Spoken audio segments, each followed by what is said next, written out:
Happy New Year, my friends. Hope everyone's having a wonderful day and looking forward to, well, if you make resolutions, then I hope they all work out for you. I gave up on that a long time ago.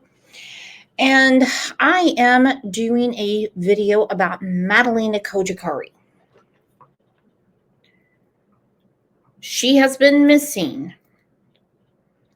Well, some say she's not missing. They're saying she's been hidden by her mother.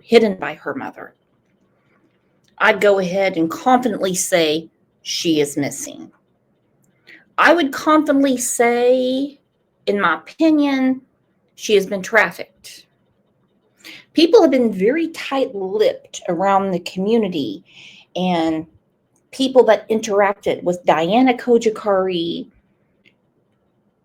the stepdad, who's on probation now for not reporting her missing, friends that she played with. However, a woman has come out recently to speak about a very strange text she received from Diana Kojakari. Now then, you only ask for payment for a play date if you're babysitting. At one point, Diana Kojakari did not want anyone around Madalena. She got more comfortable and let Madalena play with people. And then she actually asked for payment for Madalena to have a play date. I have theorized for a long time that Diana's goal was money. And it actually makes sense to me since Diana Kojakari was, well, a mail order bride. So let's please go through this. Bring you an exclusive interview tonight as the search for Madalena Kojakari continues. This is a story that rocked this community when the little girl disappeared back in 2022. She was only 11 years old then. So Sunday marked 2 years to the day that Madalena's mother, Diana Kojakari, reported her missing to the school. It's been over 2 years. And the only reason a report was made is because the school was asking, why is Madalena not in school? Now we have an entire playlist about Madalena Kojakari. And actually the one to really talk to is Kat, because she does a lot of research on this case. But both of them, Christopher Palmatier and Diana Kojakari, mother and stepfather, went to jail for failing to report her missing. But it's much deeper than that because the FBI is so involved. They mentioned T3 trafficking. Diana Kojakari is back in Moldova. Her cousin Octavian is somewhere involved in this. Where is Madalena? I have a sneaking suspicion she is not in the United States. Weeks after she was last seen getting off her school bus. Well, 2 days later, on December 17th, both her mother and stepfather were arrested and charged with failing to report her missing. Her stepfather, Christopher Palmatier, remains on probation. Her mother went back to her home country of Moldova after being released from jail earlier this year. Well, WBTV's Claire Kopsky has been staying on top of all the updates in this case, and she's joining us now in the studio. So obviously we know that this is a case that got local and international attention. Absolutely. And the Cornelius police chief assured me last month in an interview that Madalena's case will never be a cold case as long as she is still missing. Now, many who knew her, though, are still worried about her well-being. I sat down in an exclusive interview with a woman whose granddaughter used to be Madalena's best friend. But she says that friendship had to change after an unexpected conversation with Madalena's mother, Diana. We are bringing you the newest details on the search for Madalena. The days ticking by and still no sign of the 11-year-old from Cornelius. I don't want her to get forgotten. Leanne Steffen remembers where she was when she got the call. Just that shock of, this can't be happening. This can't be real. And just screaming in my car. Her granddaughter's best friend, Madalena Kojikari, was missing. And I just thought, no, you're not talking about her. Madalena and her granddaughter met at school. Here's going this way. Wow. And became fast friends. My granddaughter still wanted to play with, cats and toys. It was just an answer to my prayers that she would have a best friend. After meeting Madalena's mother, Diana, and her stepfather, Christopher Palmer, the girl. Just imagine the heartbreak on that little girl. They went trick-or-treating together. They were best friends at school, had lunch together, played on the playground.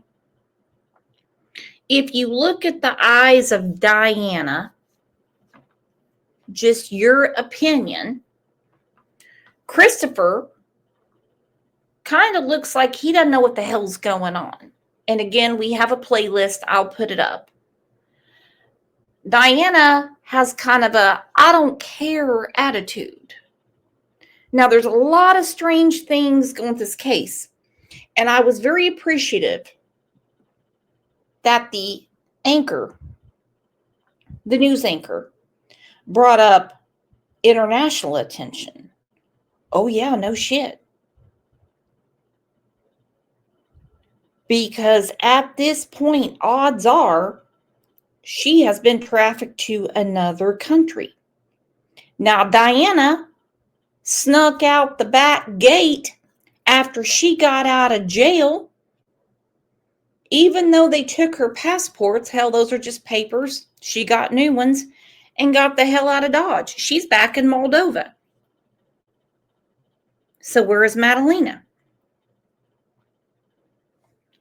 It's a very complex case, my friends. Girls started having playdates. And I would go over there and go in the house.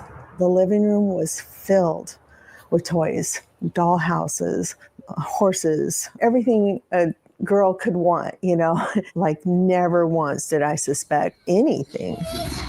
They played together after school about once a week when they were 8, 9, and 10 years old. When they would see each other, my granddaughter would be like, Maddie! They would just hug each other, and it was just precious what they had. Leanne says several times they tried to have Madalena over to their house to play, but except for once, Diana always said no. And she's like, we don't trust. I said, okay, I'd rather you were that kind of parent where you were overly cautious. And Chris seemed like an amazing stepdad. He really did. And Diana seemed like a loving, very protective mom. But nearly 3 years into the girls' friendship, Leanne says Diana sent a text while the girls were playing together. He said something along the lines of, I feel like you're taking advantage of me because you don't pay me. Leanne says she assumed there had been a misunderstanding over text. Let's talk about that. I feel like you're taking advantage of me because you don't pay me. Now, I believe our last show about Madalena, again, I will pin the playlist. With Diana, everything came to money. We have a group for Madalena Kojikari.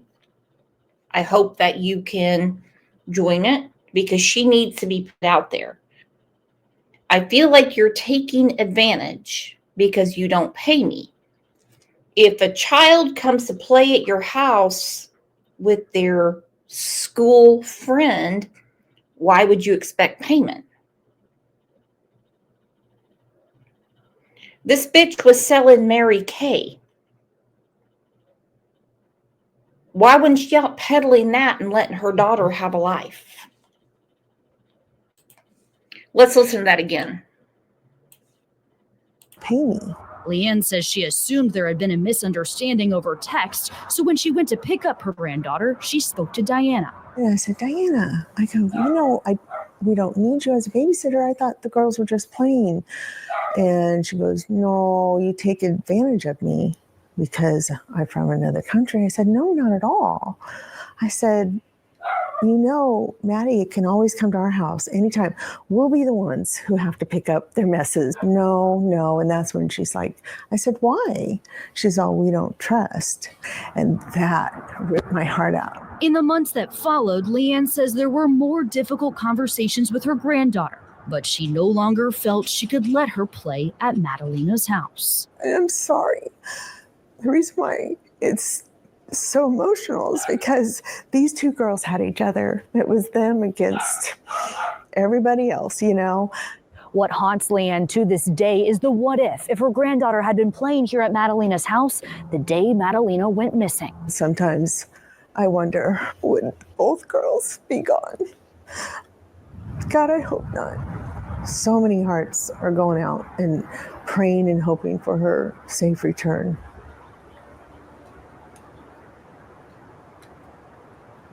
Well, Leanne says even though that they have moved out of that neighborhood, her granddaughter still asks about Madalena, about where she is from time to time. Absolutely heartbreaking conversations. In that neighborhood, you saw the pictures. There are still yellow ribbons up on many of the mailboxes and on the front door of Madalena's house as well, which is a symbol to raise awareness for missing children. Wow. And so the search for Madalena continues every day out there. The case is ongoing. When I'm saying Christopher Palmer filed for divorce from Diana Kojikari, back in June. And their final divorce hearing is set for March 3rd. And we were discussing earlier that she has to kind of overcome some bravery to even talk about this. But what made her say, I really want to get the story out there? Well, she said, I want to keep Madalena's story alive. You know, they care for her. She was kind of a part of their family. Your daughter, your granddaughter's best friend, you know. And so they are hoping that she has a safe return. Absolutely. We're going to continue to bring her story. Good call, Christopher, for filing for divorce and not letting Diana get half of the equity in the house. I don't understand why he was so dumb to believe that Madalena was just hiding around the house or whatever went on. There's so many things about this case I do not understand, except that her mother is eyeballs deep in it. And I believe, just my thoughts, that she wanted to get a bunch of money, hence why she was a mail order bride, to get back to Moldova and live like a king. So please watch the video. Tell me what you think. Leave me a comment. And thank you for being here.